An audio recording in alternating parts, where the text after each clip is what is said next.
Hi friends, welcome back to my channel Ajay talks. दोस्तों, AI का इस्तेमाल बहुत ज्यादा बढ़ गया है। कुछ लोग फन के लिए तमाम सारे ऐसे वीडियोस बना रहे हैं जो कि रियल नहीं होते हैं।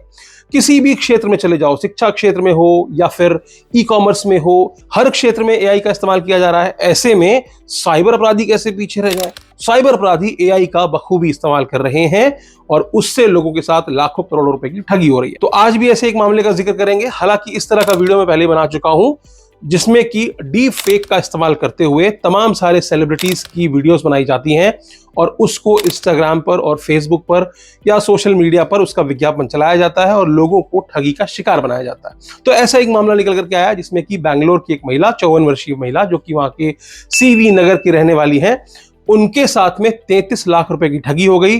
और ठगी किसके नाम पर हुई? देश की फाइनेंस मिनिस्टर निर्मला सीतारमण जी के नाम पर हुई। तो मेरे पीछे आप एक वीडियो देख रहे हैं। वीडियो नहीं चलाऊंगा क्योंकि कॉपीराइट इश्यूज आते हैं और यहां पर भी एआई बैठे हुए हैं, यानी कि यूट्यूब में भी एआई बैठे हुए हैं। जब आप यूट्यूब को जाके बताते हो कि भाई साहब ये वीडियो मैं प्रमोट नहीं कर रहा हूं, मैं लोगों को अवेयर कर रहा हूं, तब भी वहां का एआई बोलता है नहीं भाई साहब, हम कुछ नहीं कर सकते, हम तो आपका वीडियो डिलीट करेंगे और हो सकता है एक दिन चैनल में डिलीट कर दें, क्योंकि मैं तमाम इस तरह के प्रूफ, इस तरह के एविडेंसेस आपको दिखाता रहता हूं और दिखाता इसलिए हूं ताकि आप अवेयर हो। तो मैं आपको समझाता हूं कि मजमून क्या है इस पूरे वीडियो का। ये विज्ञापन है जो बाकायदा सोशल मीडिया पर चल रहा था। साइबर क्राइम ने भी एडवाइजरी जारी की है जिसमें उन्होंने बताया है कि इस तरह के विज्ञापन पर विश्वास न करें। लेकिन जो साइबर अपराधी होते हैं वो समय समय पर लोगों को, यानी कि किरदारों को चेंज करते रहते हैं। तो यहां पर ये मैडम क्या कर रही हैं, अगर आप देखेंगे बिल्कुल लिप सिंक भी बिल्कुल प्रॉपर हुआ है, उनकी ही ऑडियो लगती है सुनने में, बिकॉज एआई का इस्तेमाल किया गया है। Embrace this AI-powered financial revolution. Imagine earning 5,000 rupees per hour, which translates to over 10 million rupees in just 6 months. Nirmala Sitharaman ji किसी एक ऐसे ही इंटरव्यू में बैठी हुई हैं और वो कह रही हैं कि हमने एआई ड्रिवन टेक्नोलॉजी का इस्तेमाल करते हुए मल्टी बिलियन डॉलर का एक प्लेटफॉर्म तैयार किया है, जिससे कि हम चाहते हैं कि हम लोगों को एम्पावर करना चाहते हैं, लोगों को करोड़ों रुपए की कमाई हो, ऐसा हमने एक प्लेटफॉर्म तैयार किया है और आपको कुछ नहीं करना है, नीचे लिंक है, फ्री में जाकर रजिस्टर करना है। उसके बाद आपको महज 21,000 रुपए से शुरुआत करनी है और आप उससे 17 लाख रुपए का भी मंथली फायदा ले सकते हैं। 5,000 रुपए प्रति घंटे आप कमा सकते हैं इस प्लेटफॉर्म से। ऐसा एक एडवर्टीजमेंट चलाया गया जिसको देख करके बैंगलोर की एक महिला, जिनका कि मैंने बताया, उन्होंने इस प्लेटफॉर्म पे जाकर रजिस्टर किया। रजिस्टर करते ही उनको एक इंटरनेशनल नंबर से कॉल रिसीव हुई। मैं इसके पहले भी बना चुका हूं, अनंत अंबानी हो या फिर श्रेया घोषाल हो। बाय द वे, इस इंटरव्यू में भी निर्मला सीतारमण जी से कहलवाया गया कि भी जो ये प्लेटफॉर्म हमारा है, इसमें विराट कोहली से लेकर, श्रेया घोषाल से लेकर, राहुल गांधी से लेकर महेंद्र सिंह धोनी, सचिन तेंदुलकर, ऐसे तमाम सारे नाम लिए गए कि ये लोग भी इसी प्लेटफॉर्म से काफी पैसा कमाते हैं। यहां तक बताया गया कि आप चाहें तो इससे आप 6 महीने के अंदर $1 मिलियन भी कमा सकते हैं। ऐसी बातें इस वीडियो में कही गई। तो महिला को एक इंटरनेशनल नंबर से कॉल आती है, बताया जाता है कि हम फला फला कंपनी से हैं, फॉरेक्स ट्रेडिंग में हम पैसा लगाते हैं, दिस एंड दैट, बहुत सारे प्रूफ्स दिए गए और उनसे कहा गया कि आपको महज 21,000 रुपए इन्वेस्ट करने हैं और विद इन 6 मंथ ये पैसा इतने से इतना हो जाएगा। 21,000 रुपए उन महिला ने जाकर के वहां पे इन्वेस्ट कर दिए। कई बार लोग रिस्क ले लेते हैं कि चलो ठीक है, एक इतना बड़ा व्यक्ति कह रहा है, यानी कि निर्मला सीतारमण जी कह रही है, तो हो सकता है कि वो लोगों को एम्पावर करने के लिए कोई इस तरह की स्कीम लेकर के आई हो। तो अच्छा, उसको इस तरह से प्रमोट ही किया जाता है कि ये एक सरकारी स्कीम की तरह है, तो लोग उसको सर्च नहीं करते गूगल पे जाकर के और सीधे उन्होंने 21,000 रुपए ट्रांसफर कर दिए। ये घटना कब की है? अगस्त की है। 21 अगस्त को विज्ञापन देखा था, तब उन्होंने 21,000 रुपए ट्रांसफर किए थे। उसके बाद उन्हें एक व्हाट्सएप ग्रुप में जोड़ा जाता है। अगेन, वो व्हाट्सएप ग्रुप ऐसे होते हैं जिसमें कि तमाम सारे लोग अपने दैनिक प्रॉफिट दिखाते हैं, आज मुझे इतना प्रॉफिट हो गया, उतना प्रॉफिट हो गया। 3 महीने के बाद उनको एक कॉल आती है। किसकी तरफ से आती है? एक महिला कहती है कि मैं एक वर्णिका रेड्डी हूं और मैं फला फला कंपनी की सीनियर फाइनेंशियल एडवाइजर हूं। नाका सॉल्यूशन प्राइवेट लिमिटेड करके कोई कंपनी का नाम बताया जाता है। उनको बताया जाता है कि आपने जो इन्वेस्टमेंट किया था वो अब ग्रो होकर के $88,000 हो गया। अब आप समझ सकते हो, 21,000 रुपए लगाए थे आपने, 3 महीने बाद वो पैसा $88,000, यानी कि आज के रेट में लगभग 75 लाख रुपए का फायदा आपको हो गया है।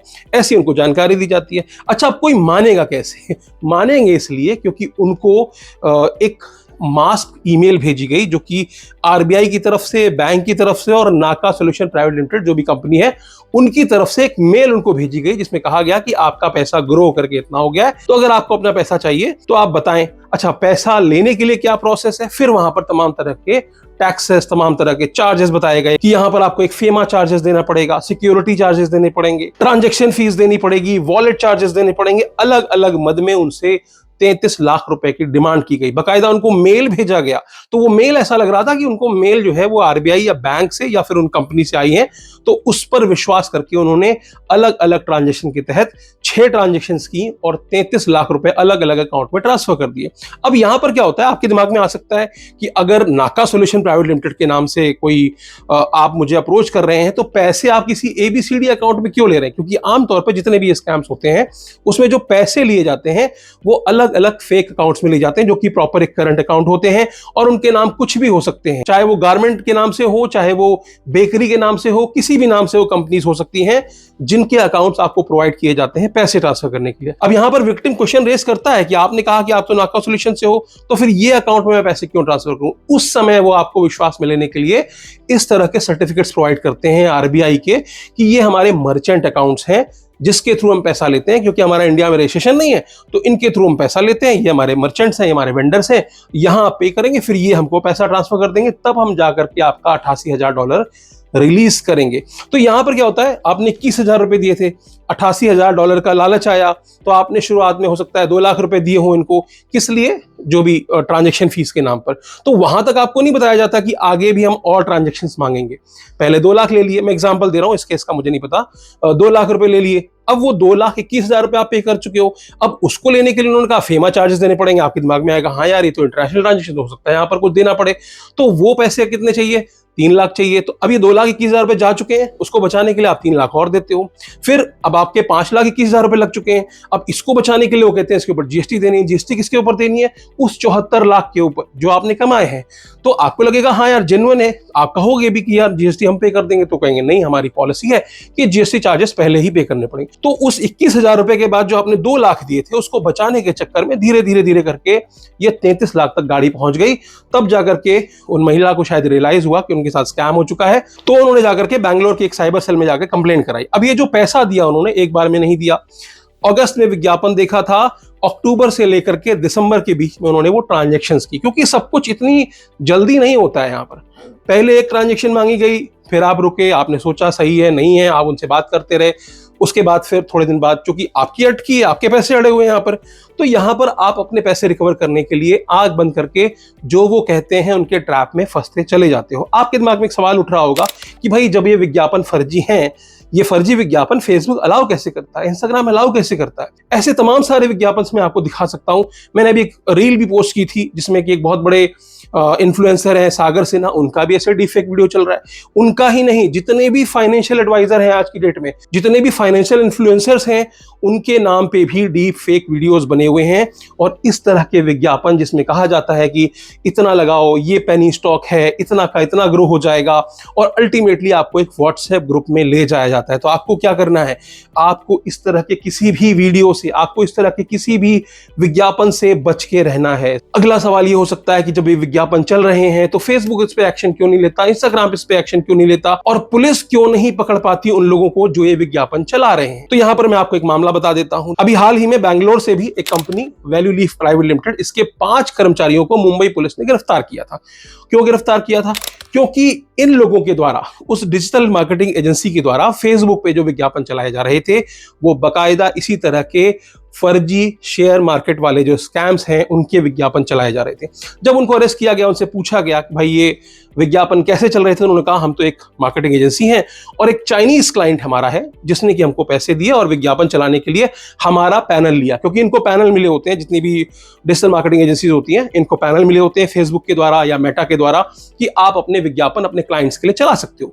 तो वो लोग क्या करते हैं, क्लाइंट से पैसा चार्ज करते हैं, उनके लिए विज्ञापन कई बार वो बनाते भी हैं, उनकी खुद की ग्राफिक एजेंसीज होती हैं जो उनके लिए विज्ञापन डिजाइन करती हैं, विज्ञापन लिखती हैं, या वीडियो एड्स भी शूट किए जाते हैं इन एजेंसीज के द्वारा। फिर ये एजेंसीज क्या करती हैं, उस क्लाइंट के बिहाफ पर विज्ञापन चलाती हैं, कैंपेन्स को ऑप्टिमाइज करती हैं।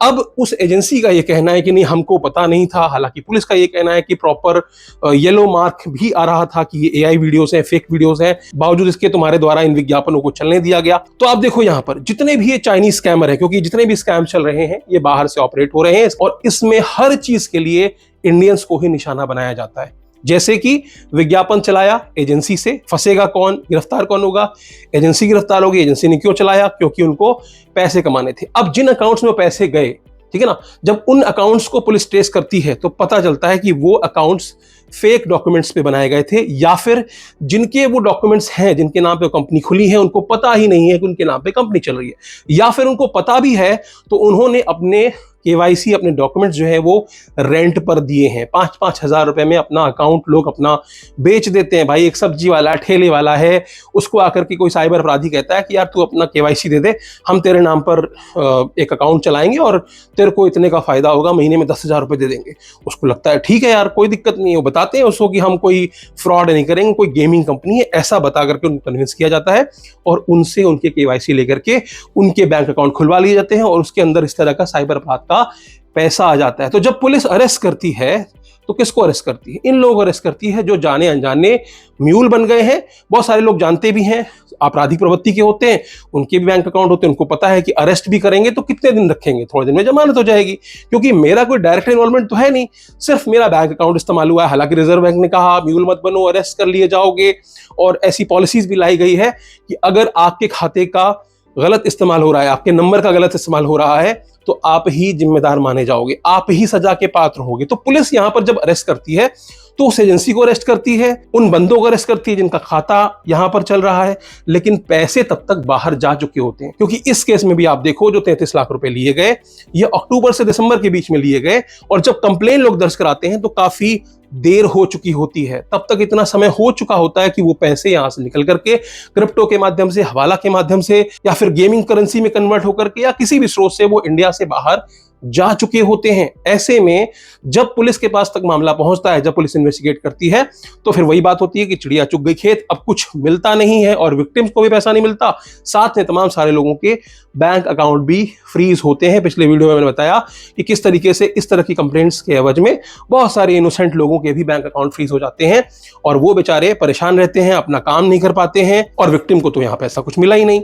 तो आपको यहां पर सतर्क रहने की जरूरत है। इस तरह के किसी भी विज्ञापन पर कभी भरोसा ना करें। तमाम वीडियोस मैंने पहले बनाए हैं, इनको शेयर करें लोगों तक, उनको समझाएं, उनको बताएं कि भाई इस तरह के किसी भी विज्ञापन में भरोसा ना करें कभी भी। 21,000 रुपए 6 महीने में बिना कुछ किए 17 लाख, 21 लाख, 20 लाख नहीं हो सकते। अपना दिमाग लगाओ, अपना लॉजिक लगाओ, और इस तरह के विज्ञापनों को हमेशा जब भी दिखें रिपोर्ट करो, क्योंकि रिपोर्ट करना बहुत इंपॉर्टेंट है। जब आप रिपोर्ट करते हैं तो फेसबुक और इंस्टाग्राम एक्शन लेता है, लेकिन जब तक वो एड्स चल जाते हैं, मान लीजिए 24 घंटे भी वो एड कॉपी चल गई, या 3 दिन तक भी वो एड कॉपी चल गई और फेसबुक की नजर में ना आई, तब तक तो तमाम सारे विक्टिम तैयार हो चुके होते हैं, तब तक तमाम सारे लोगों के साथ ठगी हो चुकी होती है, और जो स्कैमर है वो नए नए सेट बना करके अलग अलग विज्ञापन चलाते रहते हैं। तो उम्मीद करता हूं कि बात समझ में आ चुकी होगी। आज के वीडियो में सिर्फ इतना ही। फिर मिलेंगे किसी और वीडियो में। वीडियो अच्छी लगी हो तो लाइक कर दीजिएगा, चैनल पर नए हो तो चैनल को सब्सक्राइब करते हुए जाइएगा, वीडियो को अपने दोस्तों रिश्तेदारों तक शेयर कर दीजिए ताकि उनके साथ इस तरह का कोई साइबर अपराध ना हो सके।